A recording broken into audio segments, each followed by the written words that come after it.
మీరు చూడండి, లోకంలో కొడుక్కి ఇష్టమైంది వండుతుంది అమ్మ, పెడుతుంది. వాడు మళ్ళీ మారు అడగలేదనుకోండి, ఏం తెగులు, ఇంత కష్టపడి ఉండేది ఎందుకు వేసుకోవు అందో.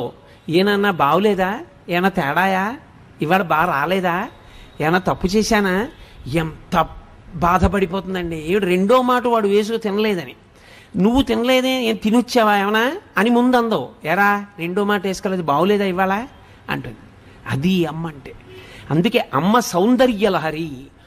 ఆమె ఆఖరి ఊపిరి పర్యంతము ఎప్పుడూ నీకు క్షేమాన్నే కోరుతుంది. తల్లికి తండ్రికి ఉన్న చిన్న తేడా కారణం చేత తల్లికి పెద్ద స్థానం ఇచ్చారు. తండ్రి సమానుడు, నేను తక్కువ కాదని కానీ, తండ్రి పనికి మాలిన వాడని కానీ, తల్లితో సమానుడు కాదని కానీ నేను ఎక్కడా మాట్లాడటం లేదని మీరు గుర్తుపెట్టుకోవాల్సి ఉంటుంది. కానీ తల్లి తండ్రి కన్నా గొప్పది అన్న విషయం చెప్పడానికి నేను కించిత్ వెనకాడను, వేదమును నమ్మాను కాబట్టి.